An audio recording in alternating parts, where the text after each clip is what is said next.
Pacific Story.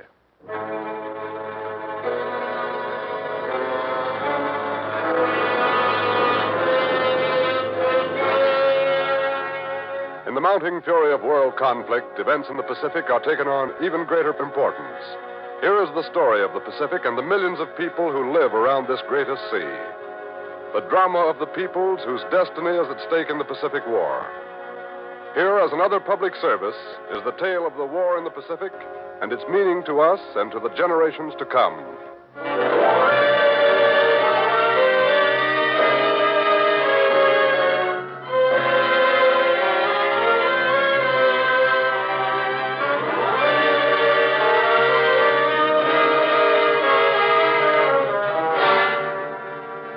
Formosa, prize of the China Sea.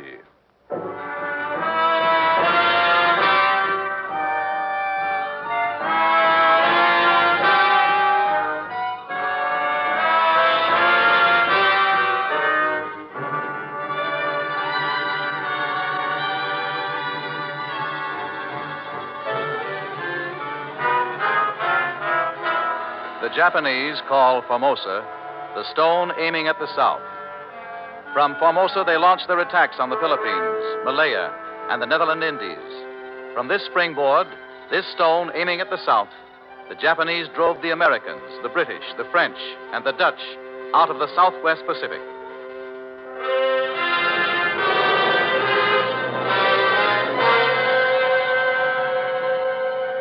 Today, the Japanese are solidly entrenched in this strategic island, which lies 700 miles south of Japan, 200 miles north of the Philippines, 100 miles off the coast of China.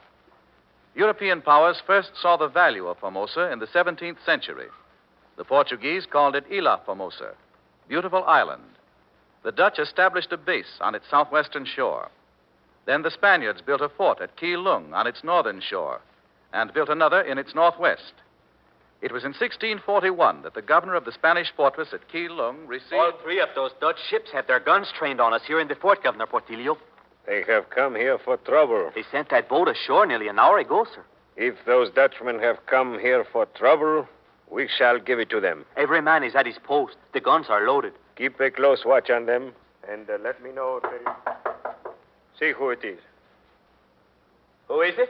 It is Leander. I have a message from the Dutch ships for Governor Portillo. Let him in. Yes, sir. This message, Governor Portillo, it was brought ashore by a Dutch officer. Let me have it. Where is the Dutch officer? We are holding him at the waterfront. To Gonzalo Portillo, governor of the Spanish fortress in the island of Keelung. Sir, I have the honor to communicate that I am in command of a considerable naval and military force to make me master, by civil means or otherwise, of the fortress of which Your Excellency is the governor.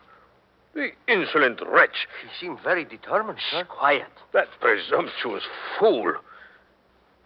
I now summon you to surrender.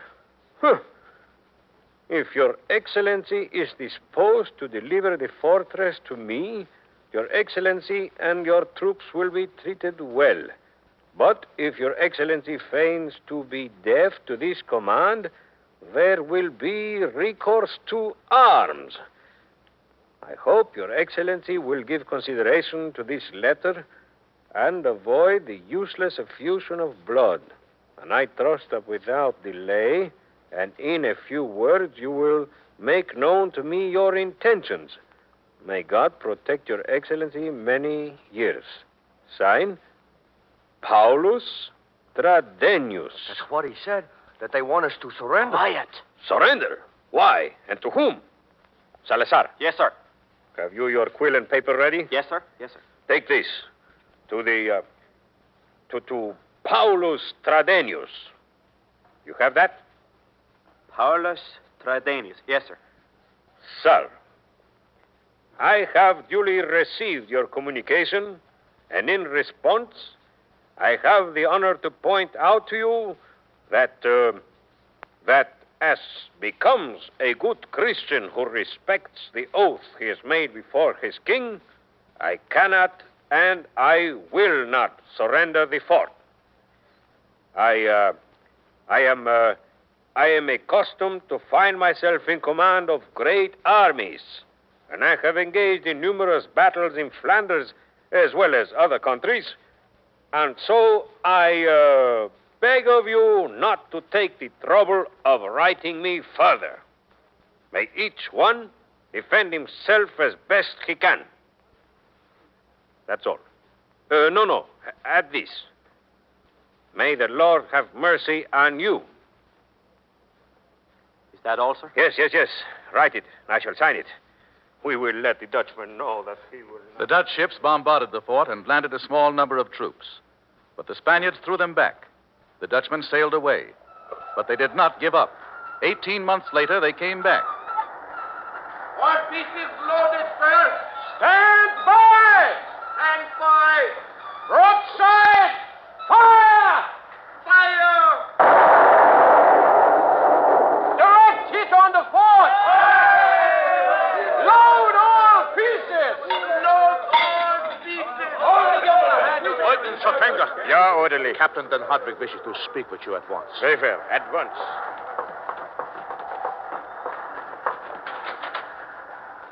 Lieutenant Sotenga reporting, sir. Oh. Lieutenant, is the fortress continuing to reply to our fire? Not so vigorously, sir. We reduced much of it with direct hits. Then the intelligence we have received from our spies ashore must be correct. 3 of the 4 companies of Spanish troops that were here 18 months ago have now been recalled to Manila. There is only one company defending the fort? 8 Spanish soldiers, 8 Luzon Indians, and some 40 native archers have been sent from Manila to help them. We will send an attacking force ashore at once. You will command the landing party, Lieutenant Sotenga, and will make all preparations. The Dutch swept ashore, gained a beachhead, and laid siege to the fort. They mounted artillery on a hill commanding the fortress. This is the 6th day the fort has withstood our cannonading, Captain Den Hadvig. They are running up a white flag, Lieutenant. Look through your field glasses. Yeah, they are. And a party under a white flag is coming out of the fort. Why, they are coming to us. Cease fire. Cease firing! Cease firing! They are surrendering, Captain. They're surrendering. Lieutenant Sotenga, this means that the Dutch have become undisputed masters of Formosa.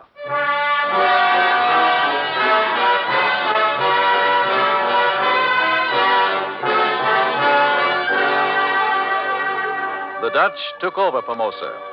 They undertook to tame the wild aborigines who inhabited the island. But the Dutch had only held Formosa 2 years when an event on the mainland in China changed the character of the island. The Manchus invaded China and overthrew the Ming Dynasty.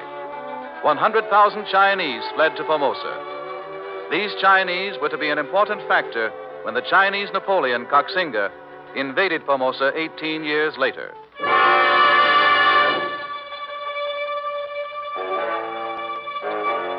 Do I understand that this is an ultimatum from Koxinga? Yes, sir. You see, Governor Coyette, he says here that Formosa was the dominion of his father, and that the island should descend to no other but himself, Koxinga. He demands that all foreigners must go. Does he not know that Formosa is now a possession of the Netherlands? He made it clear to me, sir, that if the garrisons of our 2 forts do not surrender, that he will put all of us to fire and the sword. We shall not be intimidated. Governor Coyette, Yeah, Major? this courier has just come in with intelligence from Fort Zealandia. Yeah. What is it, courier? The Chinese on the island are helping Koxinga and his army. The traitors. They flocked down to the beach to help Koxinga when his war junks came in. How many war junks did Koxinga bring? Many, very many. He came with 25,000 Chinese soldiers and with 26 generals. When he landed, his soldiers beat drums and fired guns. And the Chinese on the island flocked down to help him. They fought like mad dogs against us. We have put down uprisings among our Chinese before. But now they have Koxinga as a leader. And with the Chinese of the island behind him, he is dangerous. Who is this Koxinga? They call him Koxinga, but his name is Cheng Kung. He's the son of a Chinese pirate and a Japanese girl. He's only 22 years old, but he's a general of great courage and enterprise and ability. A pirate? No, sir. He's not a pirate. He is devoting his life to restoring the Chinese Empire. Courier, Do you have anything further to report? Yes, sir. Coxinga is besieging Fort Provincia with 12,000 of his soldiers. Very well. Read outside. Yes, sir. What is your advice, Colonel? That we surrender Fort Provincia and concentrate our forces here for the defense of Fort Zeelandia. And you, Major? My advice is the same as the Colonel's. Very well. That is what we shall do. I want you two to go to Coxinga and offer to surrender Fort... The two Dutch officers went to Coxinga. In a spacious tent, they waited the leisure of the 22-year-old Chinese Napoleon. While the colonel and the major waited, Coxinga leisurely combed his long, black, shining hair, of which he was proud. When they were at last ushered into Coxinga's tent, they found him seated at a table, surrounded by his generals dressed in long robes, all of whom had somber, awful faces. Coxinga listened in silence to the two Dutch officers. Not a muscle in his face moved. His motionless, slanting eyes fixed on the Dutchman as they spoke. When they were finished, Formosa has always belonged to China. China wishes it now. All foreigners must leave the island at once. If you should choose to resist, hoist the red flag above your forts. Fort Provincia surrendered, but the Dutch hoisted the red flag above Fort Zeelandia. Coxinga besieged it.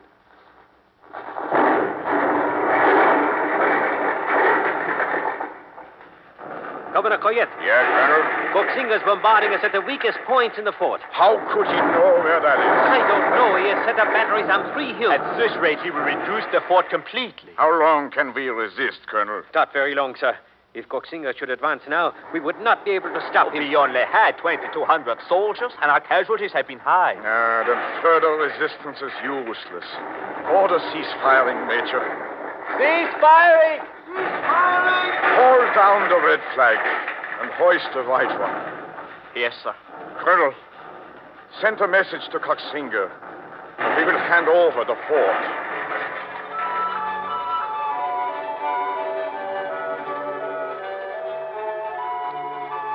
The Dutch forts fell in ruins. All vestiges of Dutch influence disappeared. For the next 220 years, Formosa was dominated by the Chinese. They absorbed some of the Aborigines. They killed many. And the most stubborn fighters among the Aborigines were driven into the mountains. Formosa became entirely Chinese in character.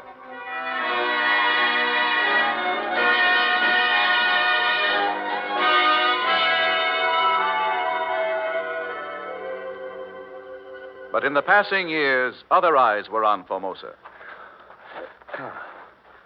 Oh, let's stop here a couple of minutes, eh? Yes. Look at the cow down below there. Yeah, beautiful. And when you say anything is beautiful here in Formosa, it's really beautiful. From my dough, it's the most beautiful place we've seen on this trip. Mm-hmm. Say, look at the harbor. Big enough for the largest ships. Yes, that's the great port of the South here in Formosa. A lot of commerce moves through that harbor down there. Yeah, could be an important naval base, too. Yeah. Oh, look. Huh? There's a photographer over there taking a picture of Takao in its harbor. Oh, it's that Japanese. That photographer that has his place right near the place where we stay down there. Is it? Well, yes, look, isn't it? Got a great eye for beauty, those Japs. Mm-hmm. Let's walk over and talk to him. Yeah. He must have come up here on this hill all by his lonesome to take pictures. He's sure got a fine photographing outfit there. Hello there. Oh, hello. Hello. Hello. Getting some pictures, eh? Yes, the view is very inspiring from here. Yeah, great harbor down there. Beautiful. All of Taiwan is beautiful. Well, we've seen quite a bit of it hiking over the country. Yeah. Say, have you ever seen those cliffs over on the east coast of the island? Sheer drop of 6,000 feet right down into the sea. Yes, I have seen them. Very inspiring. It would be very hard to approach the island from that side. You get some pictures of the cliffs? Yes, from the sea. You know, the thing I like about Formosa is this tropical climate. It is warmer than Japan. It is halfway between Shanghai and Hong Kong and halfway between Tokyo and Indochina. Yeah. Taiwan is really closer to China and to the Philippines than to Japan. Uh-huh. But there are things here that One can never see in Japan, so I photograph them. Ever notice the flowers? I've never seen such bright and sweet-scented vegetation. Orchids, camphor, oak, cork. No, but I have photographed many of the rivers. Yeah, they've got a lot of water power in those rivers. But what I like about this island is this tropical climate. Oh, it is not always pleasant. In winter, the northeast monsoons blow from the continent, and sometimes there are bad storms, typhoons. When there are storms, it is not good to be outside. And now, please, if you will excuse, I must go back to Takao. Goodbye. Goodbye. Goodbye. Goodbye. He certainly knows Formosa, doesn't he? Yeah, he certainly does. He even knows how far it is from Tokyo and Hong Kong and Shanghai. I don't know how that fella can stay in business as a photographer. All the time we've been around here, I've never seen one customer in his shop down there in Takao. Why do you suppose he was up here photographing? In every city, there were Japanese photographers, laundrymen, druggists, shopkeepers. Their importance was better understood after the outbreak of the war between Japan and China in 1894. China was defeated. There were rumors that China, wishing to keep Japan from getting Formosa, urged Britain to take it. Britain declined, and later France declined. The Chinese on Formosa tried to organize a republic, but failed. In Shimonoseki, in Japan, the delegates from China and Japan met at the peace table. Li Hung-chang spoke for China. Marquis Ito spoke for Japan. It was a battle of diplomacy between past masters. Our forces have now gone to Formosa. Occupation of Formosa by Japan will not be very palatable to Great Britain, Marquis Ito. An injury to China is not an injury to Great Britain. Formosa is very near to Hong Kong. War between two powers does no injury to a third, Li Hong-chang. I cannot give up Formosa. In that case, I must take it. It would be well for you to remember that other nations found Formosa a hard nut to crack. Besides, we want to be friends. Indemnity and the cession of territory are like debts, Li Hong-chang. After the debts are paid, we shall naturally be friends. You press your debtors too hard, Marquis Ito. Within a month, we expect China formally to turn over Formosa to Japan. Why are you in such a hurry about Formosa when it is actually in your mouth? We have not swallowed it yet, Li Hong-chang, and we are very hungry.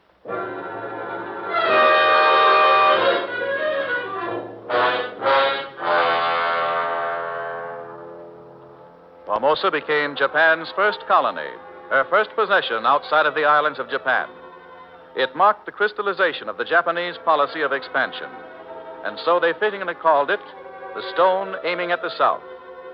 Japan had taken Formosa, but it was still to be pacified. Years of fighting were required to put down the rebellious Chinese. Even more troublesome were the savage Aborigines.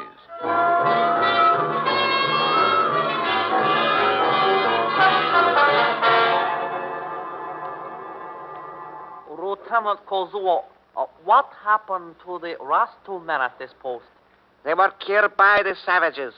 And you two must see it does not happen again. Yes, sir. Come into the guardhouse. Yes, sir. This guardhouse is big enough for 4 men. There is a guardhouse like this every quarter mile along the crest of this mountain. This is called the Guard the Rhine. Is this guardhouse bulletproof, sir? Yes, and here you see are loopholes for firing out. Do the savages have guns? No one is permitted to give them guns. Now come outside. You see, there is a barbed wire fence between the guardhouses, and there are barbed wire entanglements in front of the fence. The savages would not try to get through this. You are to fire at any savage who tries it. Yes, sir. The wild savages are all inside this barbed wire fence. It encloses nearly half of all the island of Taiwan. What of the tame ones? The tame ones have been willing to accept Japanese rule and they are outside the fence. But they must not be permitted to go back with the wild ones. Yes, sir. The wild ones are uncivilized, and they must be kept inside the barbed wire. The barbed wire is electrified. Do not touch. You understand? Yes, sir. You have your orders. Keep a sharp lookout.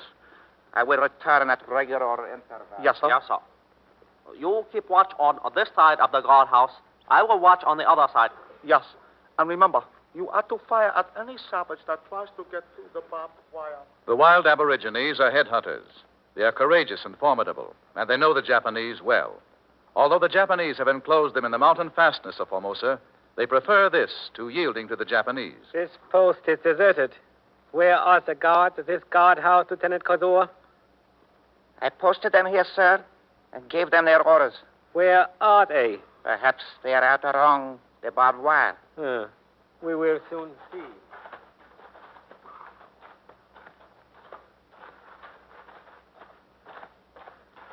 They are nowhere in sight. Captain, here is one of them. What has happened to him? Farouk. He has been shot in the face. Dead. Other one must be nearby. Yes. There he is, right over there. Is he shot too? Yes. He is shot through the neck. Both of them were shot from the front. Where did the savages get the guns? I don't know. Look, what is that? It is a bamboo bridge built right over the top of the barbed wire. For 50 years, Japan has been struggling to tame these wild Aborigines. They are still wild. Meantime, Japan exploited the tame Aborigines and most of the Chinese of Formosa. They made Taiwan a military and commercial outpost of the Japanese Empire. I am a missionary. I've been here in Taiwan for years. 2 years after the Japanese took Taiwan, they established the Bank of Taiwan to penetrate South China and the South Seas.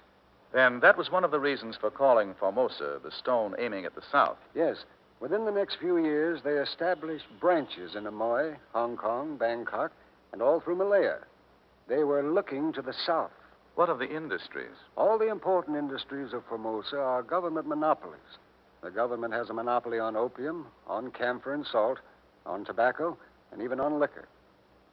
A Japanese spokesman for the government said, All these monopolies are for the good of the public, to check speculation and to maintain a high uniform quality of the products. Actually, these monopolies have made considerable revenue for Taiwan, though that was not the main object in establishing them. Not only are the important industries government monopolies, but the second-rate ones are controlled by Japanese private interests. All Formosa is exploited for the benefit of the Japanese. And politically, it is controlled by the Japanese militarists.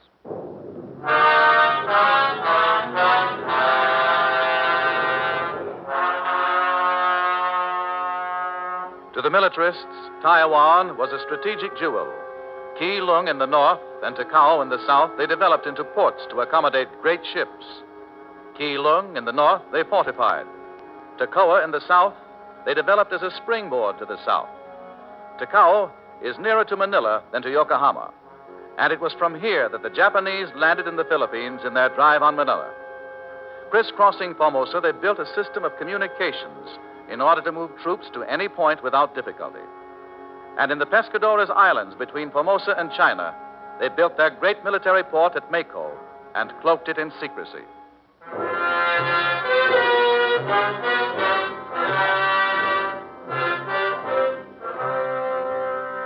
Japan took 45 years to prepare Taiwan as a base for the drive southward.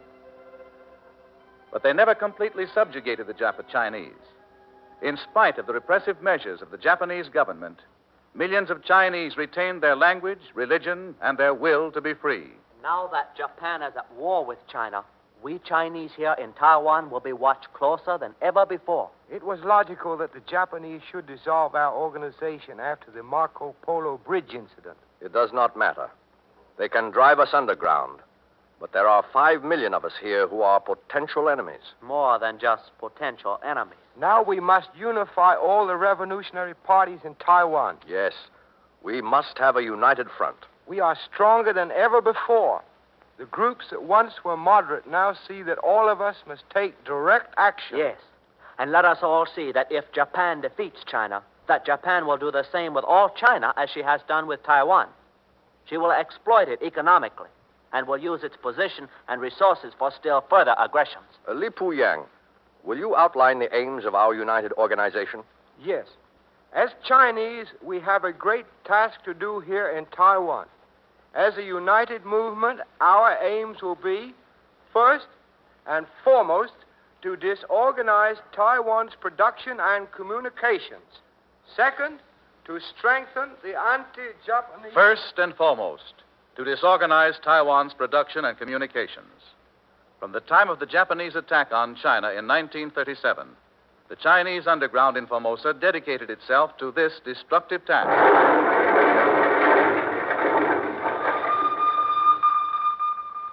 The explosions went off in the mine just before dawn. The damage was so great that all operations have been halted in the mine. Japanese officials have started an investigation.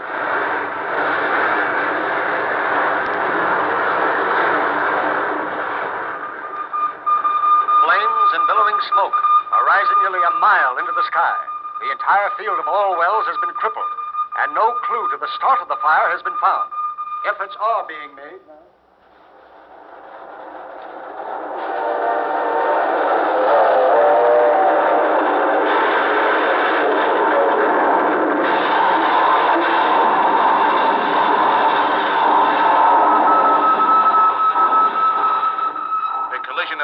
Occurred at midnight and resulted in a wreck that demolished both trains and tore up the track. Wrecking crews are working frantically at the scene. Efforts are now being made to...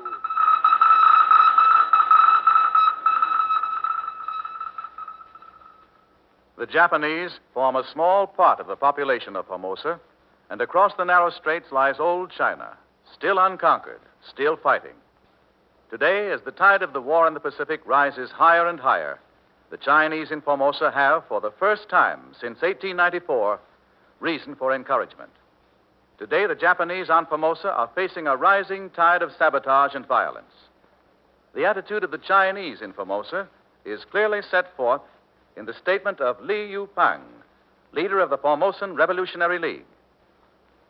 Since the moment Formosa was ceded to Japan 50 years ago, we started prolonged and determined warfare against the Japanese. We can never forget the Japanese massacring us by tens of thousands. Our struggles never ceased for a day with one objective: the return to the arms of our fatherland, China.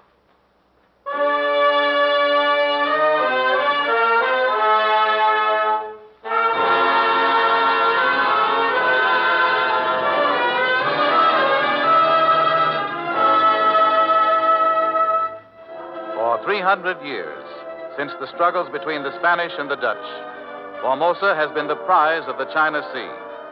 The heavy hand of the Japanese has blacked it out for half a century. But today, a ray of light is flickering for its freedom. Instead of being the stone aiming at the south, it may well become the stone aiming at the north, at the heart of Japan.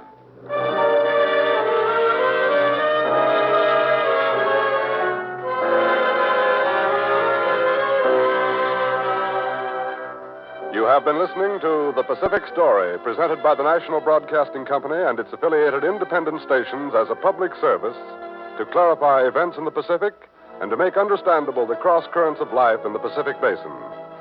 A reprint of this Pacific Story program is available at the cost of 10 cents. Send 10 cents in stamps or coin to University of California Press, Berkeley, California.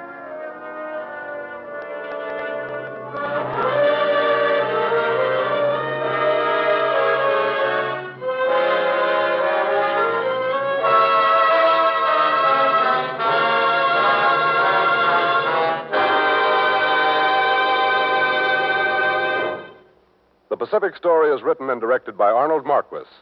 The original musical score was composed and conducted by Thomas Peluso. Your narrator, Gayne Whitman. This program came to you from Hollywood. This is the National Broadcasting Company.